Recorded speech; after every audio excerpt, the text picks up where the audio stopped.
কাৰ্যকৰী হোৱাকৈ সমগ্ৰ দেশত দাম বৃদ্ধি দেখিবলৈ পোৱা গৈছে আৰু ইতিমধ্যে কেন্দ্ৰীয় চৰকাৰে যি মধ্যপ্ৰাচ্যত যি যুদ্ধৰ দাবানল চলি আছে ইৰাণৰ সৈতে আমেৰিকা আৰু ইজৰাইলৰ যি যুদ্ধৰ দাবানল চলি আছে ঠিক তাৰ মাজতে সমান্তৰালকৈ এই ভাৰতবৰ্ষত ইয়াৰ প্ৰভাৱ পৰিছে যিহেতু ইয়াত গেছৰ দাম হঠাৎ ইয়াত বৃদ্ধি পোৱা দেখিবলৈ পোৱা গ'ল। ইতিমধ্যে কেন্দ্ৰীয় চৰকাৰে ঘোষণা কৰিছিল যে গেছ আৰু তেলৰ দাম বৃদ্ধি নহয় সমান্তৰালকৈ, কিন্তু আজিৰ দিনটোত হঠাৎ ঘৰুৱা চিলিণ্ডাৰৰ দাম এতিয়া এটাৰ দাম 60 টকা বৃদ্ধি পাইছে। ঠিক একেদৰে ৰন্ধন গেছৰ যি বাণিজ্যিক গেছ সেই বাণিজ্যিক গেছৰ 114 টকা বৃদ্ধি কৰা হৈছে। অৰ্থাৎ পূৰ্বতে যদি এটা গেছৰ চিলিণ্ডাৰ 902 টকা আছিল, এতিয়া তাৰ দাম বৃদ্ধি পাই এতিয়া প্ৰায় 962 টকা হ'ল।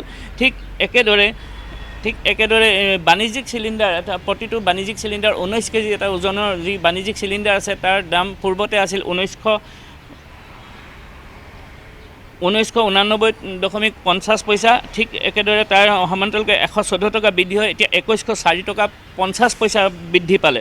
অৰ্থাৎ এতিয়া গেছৰ দাম হঠাৎ বৃদ্ধি পালে আৰু কেন্দ্ৰীয় চৰকাৰে ইতিমধ্যে ঘোষণা কৰিছিল যে গেছ আৰু তেলৰ বৃদ্ধি কৰা নহয়, কিন্তু সমান্তৰালকৈ কেন্দ্ৰীয় চৰকাৰে এই কথাও উল্লেখ কৰিছে যে যি মধ্যপ্ৰাচ্যত যি যুদ্ধ চলি আছে সেই যুদ্ধত যাতে আমাৰ তেল আৰু গেছৰ কোনো কাৰণতে যাতে ইয়াৰ বৃদ্ধি নাপায় বা মূল্য বৃদ্ধি নহয় তাৰ প্ৰতি ভাৰতবৰ্ষৰ যি শোধনসমূহ আছে অৰ্থাৎ তেলৰ যি শোধনাগাৰ সেই গেছ উৎপাদন বৃদ্ধি কৰিবৰ কাৰণে অনুৰোধ জনাইছে আৰু ইতিমধ্যে নিৰ্দেশনা জাৰি কৰিছে। আৰু ইয়াত বহুত গ্ৰাহক আছে, আজি হঠাৎ দাম বৃদ্ধি হোৱাৰ লগে লগে তেওঁলোকৰ জীৱনত যিহেতু প্ৰভাৱ পৰিছে। হয়, আমাৰ জীৱনতো সাধাৰণ মানুহৰ আমি খাতি খোৱা মানুহৰ জীৱনতো যথেষ্ট প্ৰভাৱ পৰিব। কিয়নো আজি ধৰক 62 টকাকৈ এটা চিলিণ্ডাৰত যদি বৃদ্ধি হয়, কিন্তু আমাৰতো পৰিশ্ৰমিকবিলাক বৃদ্ধি নাই হোৱা, গতিকে সেইকাৰণে আমাৰ সৰু খাতি খোৱা মানুহবিলাকৰ কাৰণে যথেষ্ট অসুবিধাই হ'ব।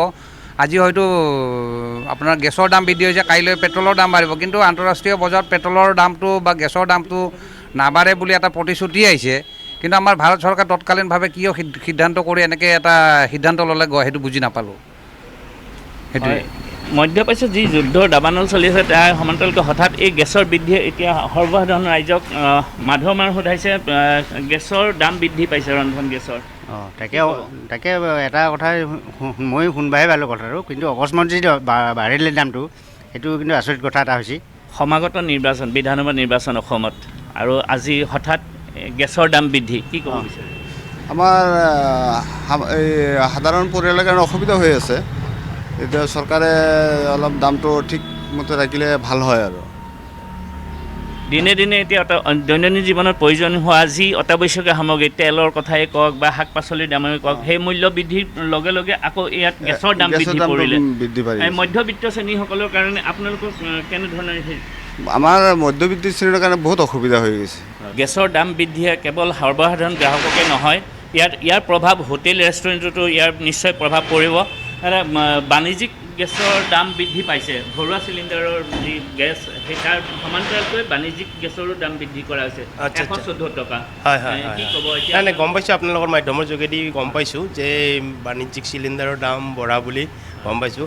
তাৰ ফলত কি হয়, আমাৰ ৰেষ্টুৰেণ্টত মেইনলি আমাৰ বাণিজ্যিক চিলিণ্ডাৰৰ ক্ষেত্ৰত ৰেষ্টুৰেণ্ট হওক, আমাৰ যিবিলাক আমাৰ কমাৰ্চিয়েল লাইন আছে এইবিলাকৰ প্ৰভাৱ পৰিবই, নিশ্চয় প্ৰভাৱ পৰিবই। কাৰণ কি আজি এনেকুৱা আমাৰ এই অভাৰব্ৰিজৰ হোৱাৰ পৰা আমাৰ এনেই চেল পাতি কম হৈ আছে, তাৰ ফলত আৰু এইবিলাক বাঢ়িছে। তথাপিও আমি চেষ্টা কৰিম আৰু মিঠাই দাম বৃদ্ধি কৰা হ'ব নেকি বৰ্তমান হ'লে চাই লওঁ আমি, কাৰণ কিয় কমাৰ্চিয়েলবিলাক ধৰ অহা মাহৰলৈকে আমি চাই লওঁ, যদি অহা মাহত নকমায় তেতিয়াহ'লে আমি নিশ্চয় আমি এইটোত আগৰ ৰেটতটো আমি বিক্ৰী কৰিব নিশ্চয় নোৱাৰিম।